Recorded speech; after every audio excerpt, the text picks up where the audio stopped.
चलिए देखिए दोस्तों, मैं सभी युवा साथियों को प्रणाम करता हूं। आज हम एनसीईआरटी 7 क्लास की जो है पढ़ाने जा रहे हैं दोस्तों। एनसीईआरटी 6 मैंने 2 वीडियो लमसम 2 घंटा से कम में दोस्तों ख़त्म किया है और मेन पॉइंट पढ़ते जाएंगे दोस्तों। ज़्यादा बकवास चीज़ों में हम टाइम वेस्ट नहीं करेंगे। और यूपीएससी में दोस्तों क्लास 6, 7, 8 से हिस्ट्री, पॉलिटी और जो है जियोग्राफी से प्रश्न बनाता है, सीधा एनसीईआरटी से बनाता है दोस्तों प्री और मेंस में, आईएएस में। इसलिए दोस्तों हम इसको थोड़ा सा कवर कर रहे हैं, जल्दी जल्दी ही कवर किया जाएगा दोस्तों और बकवास चीज़ें कम पढ़ी जाएगी, मेन पॉइंट पढ़ा जाएगा दोस्तों। तो ये है दोस्तों क्लास 7 की सामाजिक विज्ञान, जिसे बोलते हैं सामाजिक एवं राजनीतिक जीवन। और ये सेकंड है दोस्तों। तो चलिए आ जाइए दोस्तों, इसको हम देख लेते हैं। क्लास कक्षा 6 के लिए दोस्तों मेन पुस्तक जो एनसीईआरटी की है वही है दोस्तों। इसमें पहला इकाई दिया है दोस्तों समानता, भारतीय लोकतंत्र में समानता का क्या महत्व है दोस्तों। दूसरा इकाई दिया है राज्य सरकार, राज्य सरकार देख लीजिए दोस्तों, राज्य सरकार में सरकार की क्या भूमिका है। और तीसरा राज्य सरकार, स्वास्थ्य में सरकार की भूमिका। तीसरा राज्य शासन कैसे करते हैं दोस्तों। तो समानता थोड़ा सा महत्वपूर्ण है दोस्तों, और राज्य शासन कैसे करते हैं ये भी महत्वपूर्ण है कि राज्य जो है शासन कैसे करते हैं, यह भी थोड़ा महत्वपूर्ण है हमारे लिए। इसके बाद लड़के और लड़कियों के रूप में बड़ा होना, ये उतना ज़्यादा हमारे लिए लिंग बोध जेंडर है दोस्तों, इतना ज़्यादा महत्वपूर्ण नहीं है। भारत ने बदली दुनिया, ये है संचार माध्यम और विज्ञापन, यह भी दोस्तों विज्ञापन के लिए, यह भी ज़्यादा वो नहीं है। बाजार, हमारे आसपास के बाजार, बाजार में एक कमीज और समानता के लिए संघर्ष, ये है दोस्तों हमारी इकाई। चलिए हम फटाफट जो है ख़त्म करते हैं। भारतीय लोकतंत्र में समानता दोस्तों, भारत के लोकतंत्र में हम समानता कैसे ला सकते हैं, इसके विषय पर बात किया गया है दोस्तों। क्लास 6 की पुस्तक में भारत एक लोकतंत्रीय देश है, और कक्षा 6 की पुस्तक में हमने लोकतंत्र और ये सरकार के बारे में पढ़ा था दोस्तों। और ये समानता का मुख्य फोकस जो है मताधिकार का समानता दोस्तों। हमें जो है मत के वोट देने का अधिकार दिया गया है दोस्तों, और सार्वभौम वयस्क मताधिकार है दोस्तों। सभी को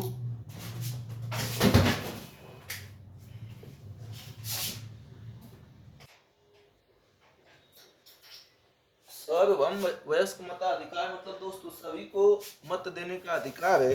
सभी को जो है मत देने का अधिकार है। टेंशन मत लीजिए दोस्तों, ये नहीं दिख रहा है तो दिखना चालू हो जाएगा। अभी थोड़ा सा ये भी कोई ज़रूरत भी नहीं है दिखने की। तो दोस्तों हमारे यहाँ सार्वभौम वयस्क मताधिकार है दोस्तों। सभी 18 वर्ष के जितने भी वयस्क व्यक्ति हैं, चाहे महिला हो, चाहे पुरुष हो, चाहे जो है किसी भी जेंडर का हो दोस्तों, हम किसी जेंडर के साथ भेदभाव नहीं करेंगे, चाहे वो जो है किसी भी जेंडर से हो दोस्तों। तो ये समानता का पहला स्तर है दोस्तों। अब इस समानता में दोस्तों हम किसी भी आधार पर, आर्थिक, सामाजिक, सांस्कृतिक, भारतीय, किसी भी आधार पर दोस्तों हम भेदभाव नहीं करते हैं। प्रत्येक भारतीय नागरिक को जो 18 वर्ष से ऊपर है और उसके ऊपर जो है कोई न्यायालय ने रोक नहीं लगाई है वोट बैंक के लिए, तो उसको दोस्तों वोट देने का अधिकार है और उसको कोई नहीं रोक सकता है दोस्तों। और यही एक ऐसी समानता है जो सबसे बड़ी समानता है दोस्तों। एक मत एक वोट की समानता है दोस्तों। सबके लिए एक ही वोट है, चाहे वो कितना भी धनी व्यक्ति हो, कितना भी गरीब व्यक्ति हो। तो ये दोस्तों समानता का पहला जो है कहानी है। ये दोस्तों पहले दलित व्यक्ति थे, उनके साथ छुआछूत होता था, उनके लिए अलग बर्तन, अलग जो है कुआं, अलग गांव, अलग जो है उनको पश्चिम की तरफ बसाया जाना, ये सिस्टम चल रहा था पहले दोस्तों। तो वो असमानता था दोस्तों। अब ये समानता दोस्तों मानवीय गरिमा का मूल्य है दोस्तों। समानता नहीं होगी तो मानवीय जीवन जो है दोस्तों वो रियल में होगा ही नहीं। समझ रहे हैं दोस्तों। तो गरिमा, जब लोगों के साथ असमानता का व्यवहार होता है तो उनके सम्मान को ठेस पहुंचती है, और इसकी गरिमा को ठेस पहुंचती है दोस्तों। ये कहानी है। तो कहानी का दोस्तों ज़्यादा हम दोस्तों यहाँ पढ़ने से कोई फायदा नहीं।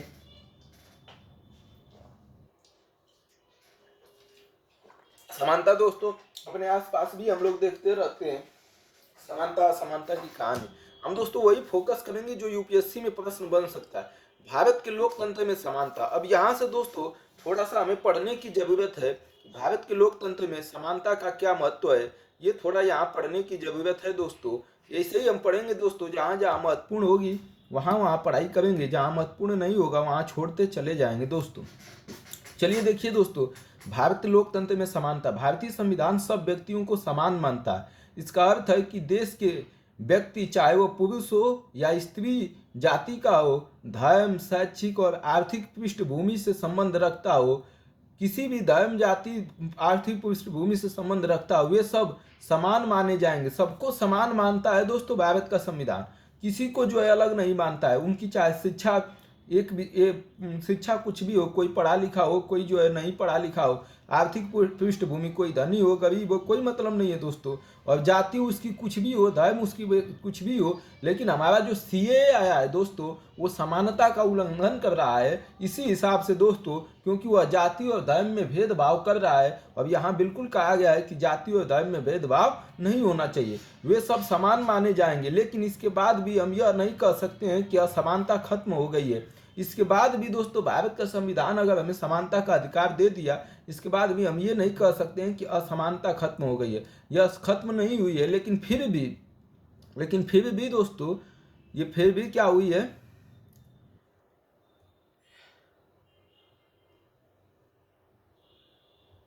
फिर भी 1 मिनट दोस्तों देखते,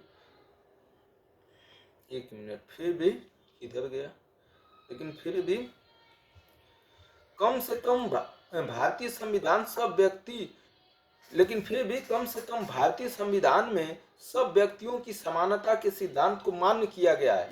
जहां पहले भेदभाव और दुर्व्यवहार से लोगों की रक्षा करने के लिए कोई कानून नहीं था। पहले दोस्तों जब भेदभाव होता था, जब देश आज़ाद नहीं हुआ था, कोई नियम कानून संविधान नहीं था, तो उसमें भेदभाव होता था दोस्तों, और जबरदस्त होता था दोस्तों। कई व्यक्तियों को सिर्फ जो है किसी की पानी या गिलास छू देने के कारण उसे मौत के घाट उतार दिया जाता था। आज भी दोस्तों आप राजस्थान, मध्य प्रदेश जैसे प्रदेशों में सुनते होंगे कि कोई दलित जो है घोड़ी पर चढ़ गया तो उसको कुछ जो है बड़ी जाति को लोग पीट देते हैं। तो ये असमानता है दोस्तों, ये दिमाग की असमानता है, जाति धर्म की असमानता नहीं है दोस्तों। इसलिए दिमाग की कुछ लोगों को सही शिक्षा नहीं मिला, इस कारण दुर्व्यवहार से लोगों की रक्षा करने के लिए कोई कानून नहीं था। अब अनेक कानून लोगों के पास सम्मान तथा उनके साथ समानता के व्यवहार को सुनिश्चित करने के लिए मौजूद है। जैसे आर्टिकल 17 दोस्तों ये कहता है कि किसी के साथ छुआछूत भेदभाव नहीं किया जाएगा। और जो है दोस्तों आपराधिक कानून भी है, जहां आप जो है जातिगत सूचक प्रयोग करेंगे शब्दों को तो आपको सीधा जेल हो जाती है। समानता को स्थापित करने के लिए संविधान में जो प्रावधान है उनमें से कुछ निम्नतम है। प्रथम, कानून की दृष्टि से हर व्यक्ति समान है। कानून की दृष्टि में दोस्तों हर व्यक्ति समान है। अनुच्छेद 14 कहता है दोस्तों विधि का समान संरक्षण और विधि के समक्ष क्षमता और विधियों का समान संरक्षण। तो कानून की दृष्टि में दोस्तों हर व्यक्ति समान है। इसका तात्पर्य यह है कि हर व्यक्ति को देश के राष्ट्रपति से लेकर कांता जैसी घरेलू काम की नौकरानी वाली महिला तक सभी को एक जैसा कानून का पालन करना है। ये नहीं है कि आप राष्ट्रपति हो गए या विधायक सांसद हो गए तो आपके लिए नियम कानून बनेगा। सबको एक तरह से दोस्तों कानून का पालन करना है, ठीक। दूसरा, किसी भी व्यक्ति के साथ उसके धर्म, जाति, वंश, जन्म स्थान और स्त्री या पुरुष होने के आधार पर भेदभाव नहीं किया जा सकता है। तीसरा, हर व्यक्ति सार्वजनिक स्थान पर जाने से किसी भी व्यक्ति को नहीं रोका जा सकता है दोस्तों, जिनमें खेल के मैदान, होटल, दुकानें और बाजार आदि सम्मिलित है। सब लोग सार्वजनिक कुओं जो है दोस्तों, सड़कों और नहाने के घाटों का उपयोग कर सकते हैं। चौथा, अस्पृश्यता का उन्मूलन कर दिया गया है आर्टिकल 17 में दोस्तों, अनुच्छेद 17 में। शासन के संविधान द्वारा मान्य किए गए समानता के अधिकार को दो तरह से लागू किया जाता है। समानता को दो तरह से लागू किया जाता है दोस्तों। पहला, कानून के द्वारा, कानून बना के कि भाई तुम्हें ये कानून है, इसमें जो है अगर उल्लंघन करोगे तो तुमको दंड दिया जाएगा। और दूसरा, सरकार की योजनाओं व कार्यक्रमों द्वारा सुविधाहीन समाजों की मदद करते, जिनके पास घर नहीं है उनको घर दे दिया जाता है। और कानून बनाकर मतलब कानून बना देती है सरकार की, अब जो है आप जो है किसी के साथ भेदभाव नहीं करेंगे।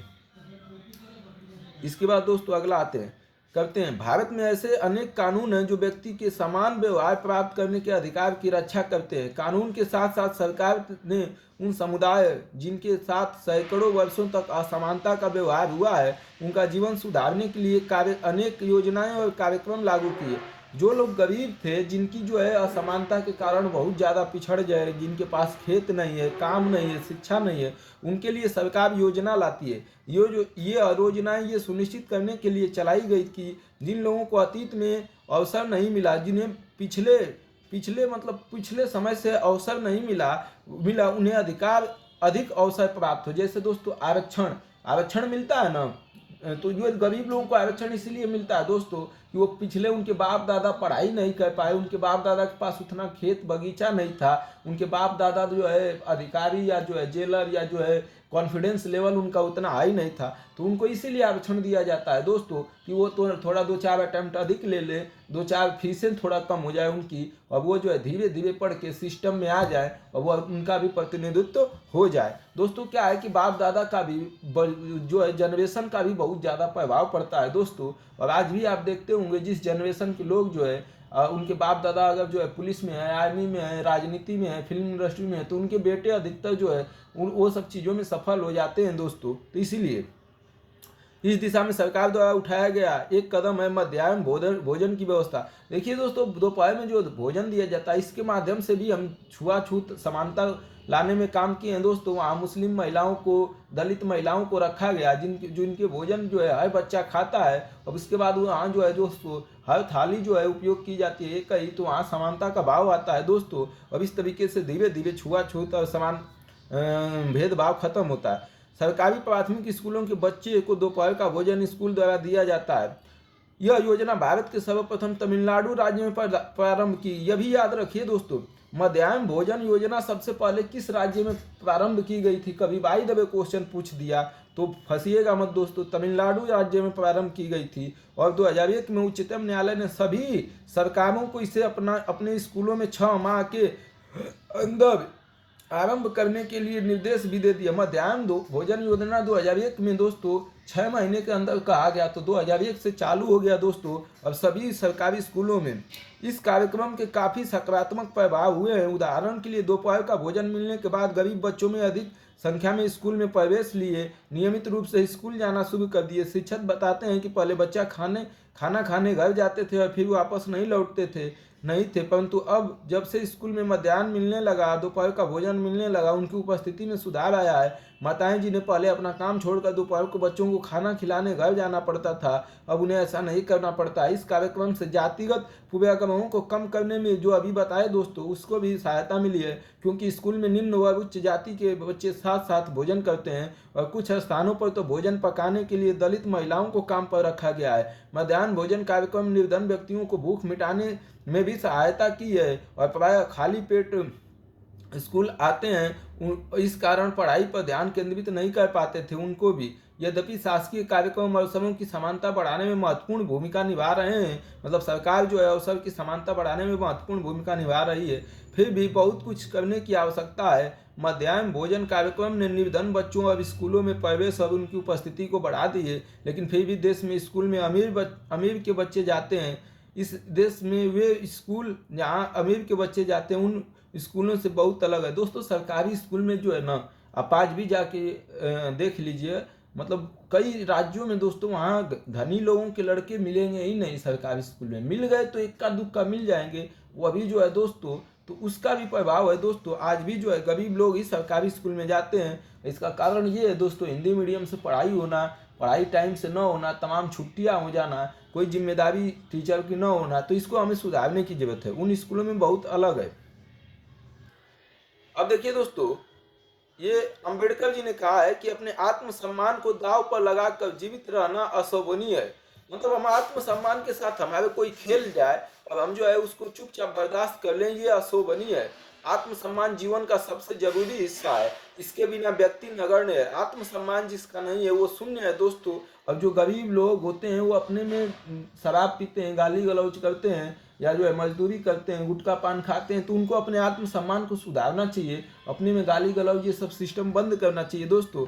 आत्मसम्मान के बिना व्यक्ति नगण्य है, शून्य। आत्मसम्मान के साथ जीवन बिताने के लिए व्यक्तियों को कठिनाइयों पर विजय प्राप्त करनी होती है। आत्मसम्मान के साथ जीने के लिए दोस्तों कठिनाइयों पर विजय प्राप्त करनी होती है। केवल कठिन और निरंतर संघर्ष से ही व्यक्ति बल, विश्वास और मान्यता प्राप्त कर सकता है। कठिन और निरंतर संघर्ष से ही व्यक्ति को बल, विश्वास और मान्यता प्राप्त हो सकता है। मनुष्य नाशवान है, मनुष्य मर जाएगा, हर व्यक्ति को किसी न किसी दिन मरना ही है, परंतु व्यक्ति को यह संकल्प लेना चाहिए कि वह अपने जीवन का बलिदान, अपनी मृत्यु जो है दोस्तों आत्मसम्मान के उच्च आदर्शों को विकसित करने, आत्मसम्मान बनाने और अपने मानवीय जीवन को बेहतर करने, अपने जीवन को बेहतरीन करेगा। किसी साहसी व्यक्ति के लिए आत्मसम्मान रहित जीवन, जो साहसी व्यक्ति है उसके लिए आत्मसम्मान खोकर जीना अशोभनीय है और कुछ नहीं है दोस्तों।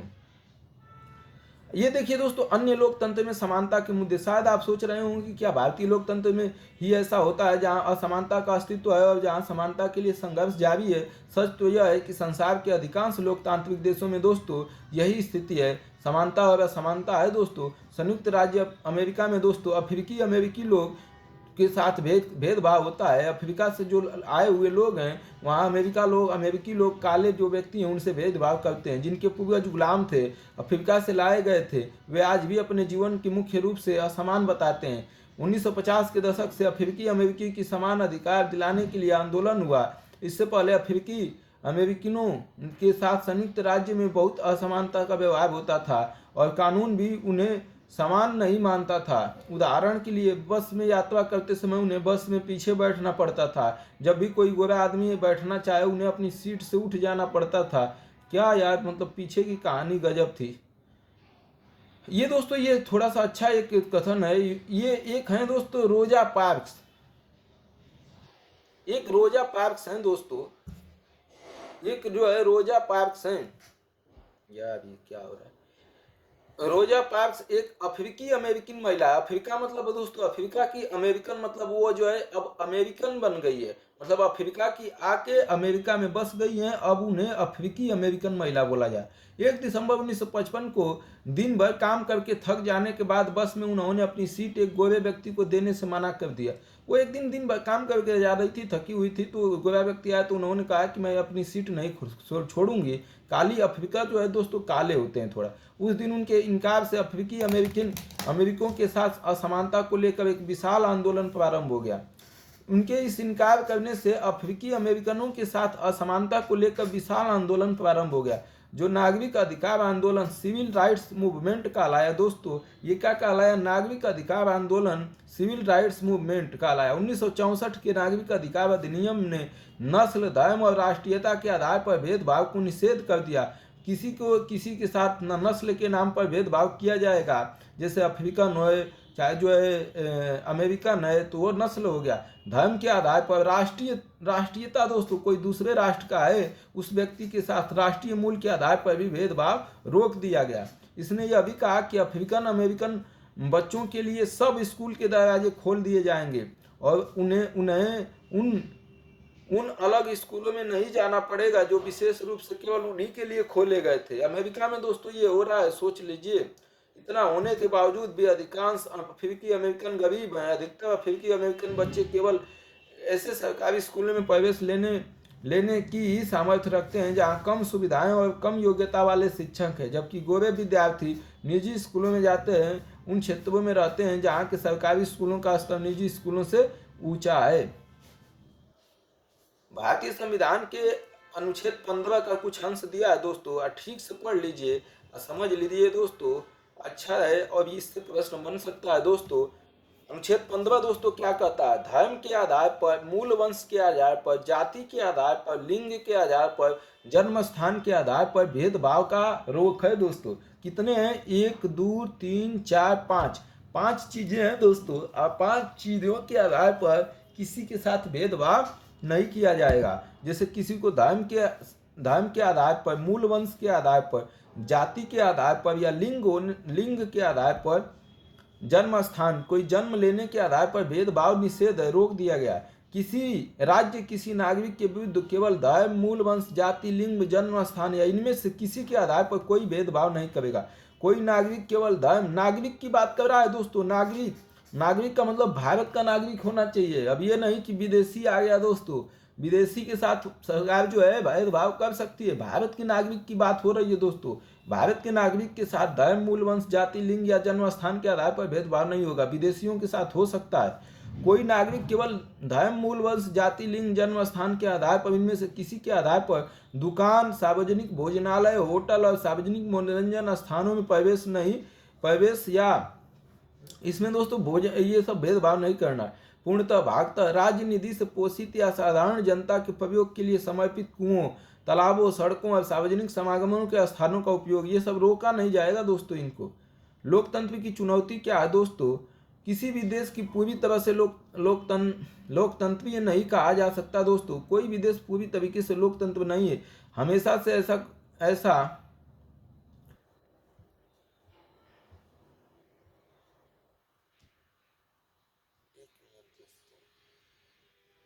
देखिए अब ठीक है। किसी भी हमेशा से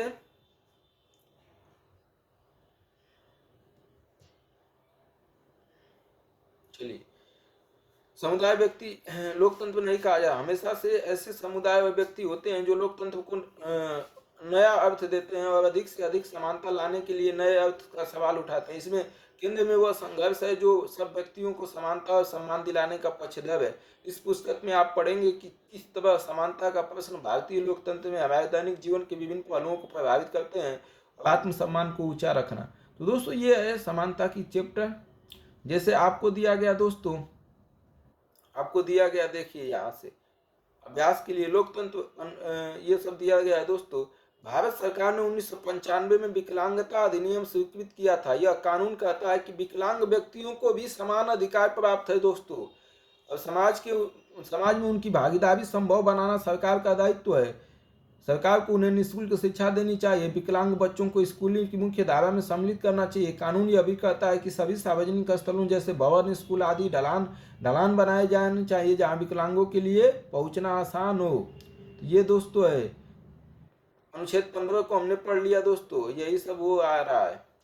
सार्वभौम वयस्क मताधिकार दोस्तों, यह लोकतंत्रीय समाज का अत्यंत महत्वपूर्ण पहलू है। इसका अर्थ है कि सभी वयस्क मतलब 18 वर्ष से ऊपर के नागरिक को मतलब नागरिक दोस्तों जो भारत के लोग होते हैं उनकी नागरिकता है, वही उनको वोट देने का अधिकार है, विदेशी को नहीं दोस्तों, चाहे उनकी सामाजिक आर्थिक पृष्ठभूमि कुछ भी हो। गरिमा का इसका क्या होता है, गरिमा क्या होती है, इसका तात्पर्य अपने आप को दूसरे व्यक्तियों की सम्मान योग्य समझने से है दोस्तों। गरिमा किसको बोलते हैं, अपने आप को दूसरे जो है व्यक्तियों को सम्मान योग्य समझने से है दोस्तों।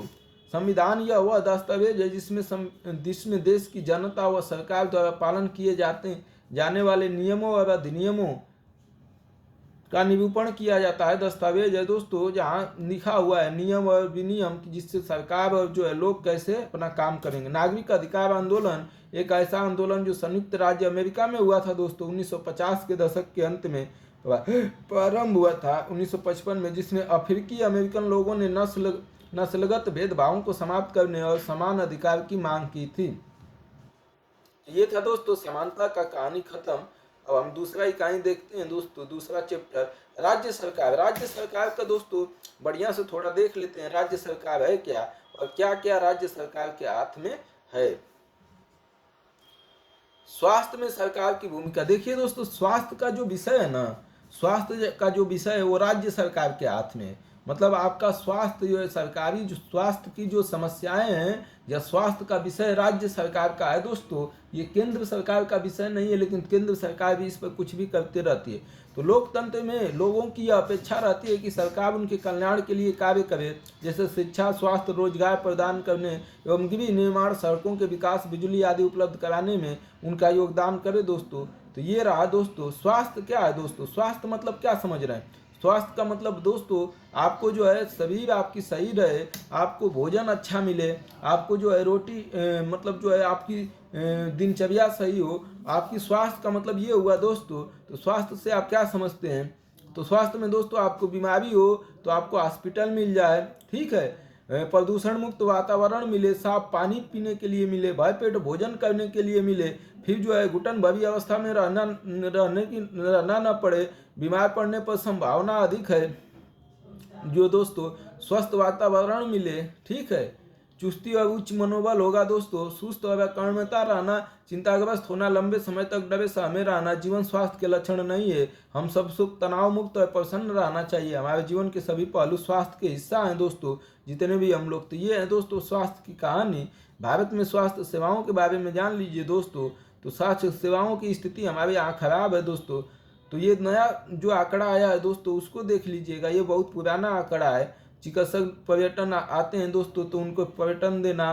फिर दोस्तों संचारणीय बीमारियों को रोकने के लिए कुछ काम कर रही है सरकार, उसको बताना। टीबी उबी हैजा वैजा जो खतरनाक रोग है उनको रोकने के लिए काम करना।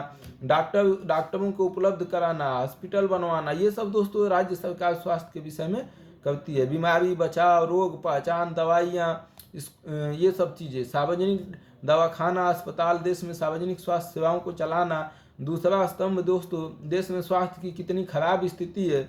दोस्तों हमारे यहाँ बहुत ही खराब स्थिति है, डॉक्टरों की कमी है, हॉस्पिटलों की कमी है, बेड की कमी है दोस्तों। ये सब है इलाज में जो दोस्तों सरकारी हॉस्पिटल में सभी दवा नहीं मिलती है। डॉक्टर जो है पता चलता है समय पर नहीं आए हैं तो दोस्तों दवा ही नहीं ले हॉस्पिटल में। तो ये सब समस्याएं हैं दोस्तों। अब ये जांच जो है सब चीज़ें जो है फ्री हो सकती थी, लेकिन जो है हॉस्पिटल में व्यवस्था न होने के कारण कोई चीज़ें फ्री नहीं हो पाती हैं दोस्तों। तो ये है दोस्तों निजी स्वास्थ्य सेवाएं क्या होती है दोस्तों। जो निजी जो है चलाते हैं अपनी स्वास्थ्य सेवा, निजी स्वास्थ्य सेवा दोस्तों, हमारे देश में कई तरह की स्वास्थ्य सेवाएं, निजी स्वास्थ्य सेवाएं पाई जाती हैं। बड़ी संख्या में डॉक्टर अपने निजी दवाखाना चलाते हैं और ग्रामीण क्षेत्रों में पंजीकृत चिकित्सा व्यवसायी RMP मिल जाती है। सभी क्षेत्रों में बड़े डॉक्टर संख्या में डॉक्टर हैं, जिनमें से बहुत से विशेषज्ञों की सेवाएं प्रदान करते हैं। निजी रूप से चलाए जा रहे अस्पताल व नर्सिंग होम भी काफ़ी बड़ी संख्या में प्रयोगशालाएं हैं दोस्तों। तो जो निजी अपना जो है डॉक्टर खोल रखे हैं सरकार से अनुमति लेके, वो निजी स्वास्थ्य सेवाएं। स्वास्थ्य सेवा और समानता का क्या सबके लिए क्या पर्याप्त स्वास्थ्य सेवाएं उपलब्ध हैं दोस्तों। क्या लग रहा है आपको, सबके लिए स्वास्थ्य सेवाएं पर्याप्त उपलब्ध है? नहीं दोस्तों। हमारा बहुत से गरीब लोगों के पास दवा के लिए पैसा नहीं है। कितने लोगों के पास भयंकर रोग होता है तो पैसा नहीं होता है, तो वो घर पर बैठ के मरने का इंतजार करते हैं। और कितने लोग लोन ले लेके अपनी दवाई कराते हैं और बिक जाता है। कितने लोगों का खेत घर बार सब बिक जाता है स्वास्थ्य सेवा के चक्कर में दोस्तों। और स्वास्थ्य सेवा जो है मौलिक अधिकार नहीं है। क्या किया जा सकता है दोस्तों, तो स्वास्थ्य सेवा के लिए क्या किया जाए? आधारभूत स्वास्थ्य सेवाओं की स्थिति को सुधारा जाए, सुविधाहीनों को गुणात्मक स्वास्थ्य सेवाओं में बदला जाए, और जो है हॉस्पिटल डॉक्टर ये सब चीज़ें जो है अच्छी की जाए। ये रही दोस्तों केरल का अनुभव। 1966 में केरल सरकार ने राज्य में कुछ महत्वपूर्ण परिवर्तन किए। राज्य के पूरे बजट का 40% पंचायतों को दे दिया गया। जितना राज्य का बजट होता है उसमें से 40% उसने गाँव को दे दिए, जो प्रधान वरदान होते हैं। पंचायती अपनी आवश्यकताओं को योजनाबद्ध कर उनकी पूर्ति कर सकती थी। इसमें गांव के लिए पीने का पानी, आहार, औरतों के विकास और शिक्षा आदि के लिए उचित व्यवस्था सुनिश्चित करना संभव हो सका। इसके फलस्वरूप जल वितरण व्यवस्था की जांच की गई, स्कूलों और आंगनबाड़ियों के काम को सुनिश्चित किया गया, गाँव की विशेष समस्याओं पर ध्यान दिया गया, स्वास्थ्य केंद्रों में भी सुधार किया गया। इन सब कार्यों से स्थिति में सुधार आया। अब इतने प्रयत्नों के बाद भी कुछ समस्याएं तो बनी रही, जैसे दवाइयों की कमी, अस्पतालों में अपर्याप्त बिस्तर, पर्याप्त डॉक्टरों का न होना आदि समस्याओं को दूर करने की आवश्यकता है दोस्तों। ये बहुत ही महत्वपूर्ण हुआ और इसका जो है प्रभाव ये हुआ कि केरल जो है एक विकसित राज्य की श्रेणी में आ गया फट से। कोस्टारिका को दक्षिणी अमेरिका का सबसे स्वस्थ देश माना जाता है। इसका मुख्य कारण है उसके संविधान में निहित है कि कई वर्षों पहले कोस्टारिका ने एक महत्वपूर्ण निर्णय लिया था कि वे देश में से नहीं रखेंगे, महत्वपूर्ण निर्णय वे देश में से नहीं रखेंगे। इससे उन्हें सेना पर व्यय किया जाने वाले धन को लोगों की स्वास्थ्य, शिक्षा और अन्य आधारभूत जरूरतों पर खर्च को कहा कि हम सेना पर खर्च नहीं करेंगे। अब हम जो है जनता पर शिक्षा, ज्ञान, आधारभूत सेवा, सफाई, पोषण, आवास, इस पर हम जो है खर्च करेंगे दोस्तों। और कोस्टारिका दोस्तों बेहतरीन देश बन गया स्वास्थ्य के क्षेत्र में। तो ये रहा दोस्तों स्वास्थ्य की कहानी। और थोड़ा सा ये देख लीजिए दोस्तों सार्वजनिक चीज़ें क्या होती है दोस्तों। तो सार्वजनिक चीज़ें दोस्तों जो सरकार की बनाई हुई चीज़ें होती है और जिसका उपयोग सभी भारतीय नागरिक कर सकते हैं, वह सेवा या कार्य जो देश के सब लोगों के लिए है दोस्तों। मुख्य रूप से स्कूल, अस्पताल, टेलीफोन आदि। लोग इन सेवाओं की मांग कर सकते हैं, काम नहीं करती हैं तो इन पर सवाल उठा सकते हैं। निजी दोस्तों जो अपना आप जो है निजी आपकी भी वस्तु होती है, जो जैसे वह सेवा या कार्य जो किसी व्यक्ति या कंपनी द्वारा अपने लाभ के लिए आयोजित किया जाता है। सार्वजनिक क्षेत्र दोस्तों लाभ के लिए काम नहीं करते हैं। सार्वजनिक हॉस्पिटल हुआ, स्कूल हुआ, वो लाभ कमाने के लिए काम नहीं करते हैं दोस्तों। लेकिन निजी जो होते हैं दोस्तों, निजी हॉस्पिटल, निजी स्कूल, वो लाभ कमाने के लिए काम करते हैं दोस्तों, पैसा बनाने के लिए। और उसमें जो है आप उनके मुताबिक आपको रहना पड़ेगा। आप ये मांग नहीं कर सकते दोस्तों। सार्वजनिक चीज़ों की मांग कर सकते हैं कि मुझे भैया दीजिए, और देना ही पड़ेगा दोस्तों। लेकिन निजी में दोस्तों आप मांग नहीं कर सकते। चिकित्सा पर्यटन क्या है दोस्तों? वे विदेशी पर्यटक हैं जो इस देश के उन अस्पतालों में अपना इलाज कराने के लिए आते हैं जहां उन्हें अपने देश की तुलना में बहुत कम और विश्वसनीय सुविधा मिलती है दोस्तों। अगर मान लीजिए आपके देश में अच्छी व्यवस्था हो, अच्छे डॉक्टर हो, अच्छे हॉस्पिटल हो, अच्छी रोगों का इलाज हो जाए कम पैसे में, तो चिकित्सा विदेश से भी आएंगे, अमेरिका जापान से। और इन्हीं को बोलते हैं दोस्तों चिकित्सा पर्यटन। संचारीय बीमारियां क्या होती हैं? ये वे बीमारियां हैं जो एक व्यक्ति से दूसरे व्यक्ति को कई माध्यमों से संचारित होती है, जैसे दोस्तों पानी, भोजन, हवा, इन्हीं को बोलते हैं दोस्तों संचारणीय बीमारियां। ओपीडी क्या होती है? आउट पेशेंट डिपार्टमेंट, बाह्य रोग विभाग का संक्षिप्त रूप है दोस्तों। अस्पताल में किसी विशेष वार्ड में भर्ती होने से पहले ओपीडी में जाते हैं दोस्तों। तो ये रहा जिम्मेदारी किसकी। राज्य शासन कैसे काम करता है दोस्तों? तो राज्य जो है शासन कैसे काम करता है, तो पिछले बार हमने दोस्तों चर्चा किया था कि 3 स्तरों पर काम करता है, स्थानीय, राज्य और केंद्र। स्थानीय में प्रधान और धन सरपंच काम चलाते हैं गांव का। राज्य दोस्तों राज्य का व्यवस्था देखता है। केंद्र दोस्तों पूरे देश का। हमने कुछ विस्तार के साथ स्थानीय शासन के कार्यों के बारे में जाना था, और अध्याय में हम जानेंगे कि राज्य सरकार पर शासन कैसे कार्य करता है, लोकतंत्र में राज्य शासन किस तरह कार्य करता है, विधानसभा सदस्यों और मंत्रियों की क्या भूमिका होती है, लोग शासन के सामने अपने विचार कैसे रखते हैं या किसी कार्य या मांग कैसे करते हैं। हम इन प्रश्नों पर विचार करने के लिए स्वास्थ्य का उदाहरण लेते हैं दोस्तों। स्वास्थ्य का उदाहरण लेके बताएगा कि जिला मुख्यालय, तो ये दोस्तों ये हम बता देते हैं, ये सब कहानी वानी देगा दोस्तों। स्वास्थ्य दोस्तों राज्य का विषय है। राज्य जो है अगर आपको दोस्तों आपके मान लीजिए विधानसभा में जिसे विधायक बोला जाता है दोस्तों, विधायक को विधानसभा के सदस्य को, दो विधानसभा होती है दोस्तों, उसके सदस्य को विधायक बोला जाता है। एमएलए बोला जाता है दोस्तों, मेंबर ऑफ लेजिस्लेटिव असेंबली दोस्तों, एमएलए बोला जाता है। एमएलए दोस्तों विधायक होता है। विधायक विधानसभा का सदस्य होता है, जिसको वोट दोस्तों, जिसको वोट जो है आप प्रत्यक्ष रूप से देते हैं। प्रत्यक्ष रूप से आप विधायक को वोट देते हैं दोस्तों, और वो जो है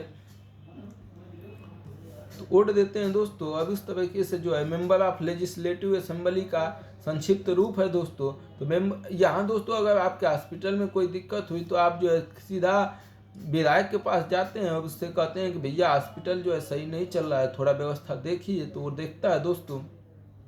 तो ये रहा दोस्तों, एमएलए का चुनाव जनता द्वारा किया जाता है, फिर भी वे लेजिस्लेटिव असेंबली के मेंबर यानी विधानसभा के सदस्य बन जाता है और सरकार बनाते हैं। यही दोस्तों जिनकी संख्या सबसे ज़्यादा, जो जिस पार्टी की एमएलए जो है सबसे ज़्यादा सपोर्ट करेंगे वही सरकार बनाती है दोस्तों। भारत के हर राज्य में एक विधानसभा है दोस्तों। हर राज्य में, राज्य कई निर्वाचन क्षेत्रों में बटा होता है दोस्तों। कई जगह जो है निर्वाचन क्षेत्र, उदाहरण के लिए यहाँ दिए गए मानचित्र में देखिए, इसमें दर्शाया गया कि हिमाचल प्रदेश में 68 निर्वाचन क्षेत्रों में बटा है। निर्वाचन क्षेत्र से जनता एक प्रतिनिधि चुनती है दोस्तों, जिसे जो 403 दोस्तों। हमारे यहाँ विधायक की संख्या कितनी है? यूपी में 403 है। इस तरह दोस्तों अलग अलग राज्यों में, हिमाचल प्रदेश में 68 है दोस्तों। तो इस तरीके से दिल्ली में विधानसभा की सीटें 70 हैं। तो इस तरीके से हैं दोस्तों, जो विधानसभा का सदस्य यानी विधायक बन जाता है। अपने ध्यान देना होगा कि चुनाव में लोग अलग अलग पार्टियों के नाम से खड़े होते हैं, और इसलिए विधायक अलग अलग राजनीतिक दलों के होते हैं। जो विधायक होते हैं वे मंत्री या मुख्यमंत्री कैसे बन जाते हैं दोस्तों? तो जिस राजनीतिक दल के विधायक आधे से अधिक निर्वाचन क्षेत्रों में जीत जाते हैं, राज्य में उस दल को बहुमत में माना जाता है दोस्तों। बहुमत करने वाले राजनीतिक दल को सत्ता पक्ष या उसको विरोधी पक्ष कहा जाता है दोस्तों। ये जो है एनसीईआरटी ने यहाँ गलत लिख दिया है कि जो विधायक होते हैं वे मंत्री या मुख्यमंत्री कैसे बन जाते हैं। जिस राजनीतिक दल के विधायक आधे से अधिक निर्वाचन क्षेत्रों में जीत जाते हैं दोस्तों, आधे से अधिक जीत जाने पर तो बनेंगे ही, लेकिन दोस्तों ये जरूरी नहीं है कि आधे से अधिक जीतें। आधे से कम भी जीतेंगे तो मुख्यमंत्री बन जाएंगे गठबंधन करके। तो यहाँ दोस्तों थोड़ा सा लिखने में जो है परिपक्वता दिखानी चाहिए थी एनसीईआरटी को, जो नहीं दिखाया गया दोस्तों। तो देखिए दोस्तों, चुनाव होता है आपके राज्य में, वहाँ दोस्तों हर एक जो है विधानसभा से एक विधायक चुना जाता है। उस विधायक को जनता सीधे प्रत्यक्ष वोट देती है, और वो जो है विधायक बनने के बाद एक पार्टी विशेष से जुड़ के चुनाव लड़ गए। देखिए सपा है, बसपा है, कांग्रेस है, तो उसी में से कोई जो है चुनाव जीतता है। और चुनाव जीतने के बाद दोस्तों क्या होता है, चुनाव जीतने के बाद जो है वो जो है जिसके अधिक विधायक जीतेंगे वही सरकार बना लेगी, चाहे जिसके पक्ष में अधिक विधायक आ जाएंगे उस पार्टी की सरकार बन जाएगी, और उसी में से जो महत्वपूर्ण व्यक्ति होगा दोस्तों वो जो है मुख्यमंत्री बन सकता है। कोई भी मुख्यमंत्री बन सकता है दोस्तों, बस उसको बहुमत हासिल होना चाहिए। और उसी में दोस्तों जो दूसरे नंबर की पार्टी होती है वो विरोधी पक्ष कहलाती है दोस्तों। सत्ता पक्ष जो सत्ता प्राप्त कर लिया, जो सरकार में आ गया, और विरोधी पक्ष जो लोग विधायक होते हैं वे मंत्री या मुख्यमंत्री कैसे बन जाते हैं दोस्तों, उसी में से कुछ एक मुख्यमंत्री बन जाते हैं और बाकी को कुछ मंत्री बन जाते हैं दोस्तों। ठीक है, निर्वाचन क्षेत्र में जीत। तो ये रही कहानी दोस्तों, तो ये रहा आपका कहानी। अगला देखते हैं दोस्तों, ये सब छोड़ दीजिए दोस्तों। देखिए दोस्तों अब थोड़ा सा चुनाव की प्रक्रिया देख लेते हैं। चुनाव की प्रक्रिया देखिए दोस्तों, चुनाव में जो है भारतीय जनता निर्दलीय भी सदस्य खड़ा होते हैं दोस्तों। एक तो पार्टी जैसे सपा बसपा कांग्रेस है, तो एक तो पार्टी से जो है कैंडिडेट खड़ा होते हैं, एक निर्दलीय खड़ा होते हैं दोस्तों। किसी भी दल के निर्दलीय मतलब बिना दल का दोस्तों, वो निर्दलीय जैसे आप मान लीजिए आपको किसी पार्टी ने आपको टिकट नहीं दिया, तो आप जो है चुनाव में विधायकी लड़ने के लिए अपने खड़े हो गए, तो आप क्या बोला जाएगा दोस्तों, आप निर्दलीय खड़ा हो गए। तो कुछ लोग निर्दलीय भी खड़ा होते हैं दोस्तों। चुनाव के बाद सत्ताधारी दल के विधायक अपने नेता का चुनाव करते हैं, जो मुख्यमंत्री बनता है। सत्ता में जो आते हैं दोस्तों, जो जीतते हैं अधिक से अधिक, और जिनको जो है या जो है जिनको सपोर्ट आधे से अधिक मिल जाता है, वही दोस्तों आधे से अधिक सपोर्ट मिलना चाहिए आपको चुनाव में मुख्यमंत्री बनने के लिए। कितना, जितनी सीटें होंगी दोस्तों उससे आधे से अधिक सपोर्ट मिलना चाहिए। ये कहीं मिले लेकिन मिले, वही व्यक्ति जो है मुख्यमंत्री बनेगा दोस्तों। अब उसको चाहे वो जैसे भी लाए, गठबंधन से लाए, निर्दलीय सदस्य उसको सपोर्ट करें, चाहे खुद आधे से अधिक जीत जाए, वही जो है मुख्यमंत्री बनेगा। अब वह जो है कुछ मुख्यमंत्री ही जो है मंत्रियों का चयन करता है दोस्तों। मंत्रियों का चयन कौन करता है, मुख्यमंत्री ही करता है दोस्तों। और चुनाव के बाद राज्य का राज्यपाल मुख्यमंत्री और अन्य मंत्रियों की नियुक्ति करता है। तो दोस्तों आपके पास 2-3 प्रश्न यूपीएससी यही बना सकता है कि मुख्यमंत्री की नियुक्ति कौन करता है, राज्यपाल करता है दोस्तों। मंत्रियों की नियुक्ति कौन करता है, राज्यपाल करता है दोस्तों। अब मंत्रियों का चयन कौन करता है दोस्तों, तो मंत्रियों का चयन मुख्यमंत्री करता है, बस नियुक्ति जो है राज्यपाल करता है। तो राज्यपाल दोस्तों यहाँ बहुत ज़्यादा शक्ति नहीं है, नियुक्ति राज्यपाल कर देगा। लेकिन दोस्तों मुख्यमंत्री जो चुनते हैं वो विधायक चुनते हैं या जो उसकी पार्टी चुनती है, बस नियुक्ति करना होता है। इसी तरह मंत्री जो है किसको बनाना है, मुख्यमंत्री जो है अपने दिमाग से फैसला लेता है, बस नियुक्ति राज्यपाल करता है दोस्तों। इस बात को जानते रहिएगा। मुख्यमंत्री तथा अन्य मंत्रियों का यह दायित्व है कि वे शासन के विभिन्न विभागों या मंत्रालयों को चलाएं। ये दोस्तों विभिन्न मंत्रालय होते हैं, स्वास्थ्य मंत्रालय, कारागार मंत्रालय, तो उन सबको ये लोग चलाते हैं दोस्तों। अलग अलग कार्यालय होते हैं। विधानसभा एक ऐसा स्थान होता है जहां सभी विधायक, चाहे वो सत्ताधारी दल के हों अथवा विरोधी दल के, विभिन्न विषयों पर विधानसभा होता है दोस्तों, जिसमें सब विधायक मिल जाते हैं। वहां दोस्तों बैठक होती है, वहां चर्चा होता है विभिन्न समस्याओं पर राज्य के, और वहाँ जो है प्रस्ताव पास होता है। ठीक है, इस तरह कुछ विधायक की दोहरी जिम्मेदारी होती है कि एक विधायक के रूप में, दूसरा मंत्री के रूप में। जो मंत्री बन गया दोस्तों उसको 2 जिम्मेदारी हो गई। एक तो जैसे मान लीजिए स्वास्थ्य मंत्री बन गया तो स्वास्थ्य की जिम्मेदारी उसकी हो गई दोस्तों। एक तो विधायक जहाँ से वो चुनाव जीता है वहाँ। अपने देखिए दोस्तों यहाँ राज्य का प्रमुख कौन होता है दोस्तों, तो राज्य का प्रमुख जो है राज्यपाल कहलाता है। ये बात ध्यान रखिएगा दोस्तों, राज्य का प्रमुख कौन कहलाता है, राज्यपाल। उसकी नियुक्ति केंद्र सरकार द्वारा यह सुनिश्चित करने के लिए की जाती है कि राज्य सरकार संविधान के नियमों अधिनियमों के अनुसार अपना कामकाज चलाए। राज्यपाल की नियुक्ति दोस्तों केंद्र सरकार करती है, केंद्र सरकार करती है। और क्यों करती है कि राज्य को वो ध्यान में रखे कि जो मुख्यमंत्री है, जो राज्य का शासन है, वो सही ढंग से संविधान के तहत चले। संविधान के तहत नहीं चलता है दोस्तों, तो राज्यपाल जो है राष्ट्रपति को भेज देता है कि भैया यहाँ राष्ट्रपति शासन लगा दो, यहाँ नियम कानून से शासन नहीं चलाया जा रहा है। कई बार सत्ताधारी दल किसी एक पार्टी का न होकर कई पार्टियों से मिलकर बनता है, इसे गठबंधन सरकार कहते हैं। गठबंधन सरकार दोस्तों किसी भी पार्टी को बहुमत नहीं मिला आधे से अधिक, तो 2 लोग मिल जाते हैं, 2 पार्टी जैसे सपा और कांग्रेस मिल जाती है, चाहे बीजेपी और जो है बसपा इस बार मिल जाए, तो दोस्तों ये इसको बोलते हैं कि जो गठबंधन करके सरकार बना लेना, जब आपके पास बहुमत न हो तो। विधानसभा में एक बहस दोस्तों, विधानसभा में बहस होती है। जैसे बहस होती है दोस्तों, ये अगर आपके राज्य में कोई कांड हो गया तो आप जो है विपक्ष वाले सवाल उठाएंगे कि भैया तुम क्या, मुख्यमंत्री जो है क्या कर रहे हैं, यहाँ जो है मर्डर हो रहा है, हत्या हो रहा है, यहाँ जो है स्कूल में सही जो है भोजन नहीं बन रहा है, यहाँ जो है सड़कें नहीं है, स्वास्थ्य सुविधाएं सही नहीं है। तो ये सब दोस्तों सवाल उठाया जाता है और उसका उत्तर मंत्री को देना होता है। जिस विभाग का जो मंत्री होगा दोस्तों, उसको उसका प्रश्न का उत्तर। ये रहा दोस्तों विधानसभा की बैठक। इसमें ऐसे व्यक्ति खड़े होते हैं, इधर विधानसभा अध्यक्ष एक चुना जाता है दोस्तों, ये विधायक ही चुनते हैं और इसमें से विधानसभा अध्यक्ष बोलने के लिए मौका देते हैं। इसमें से सत्ता पक्ष विपक्ष दोनों बैठे होते हैं और जो जिसको विधानसभा अध्यक्ष बोलेंगे वो खड़ा होगा, अपना प्रश्न पूछेगा और जानकारी देगा दोस्तों।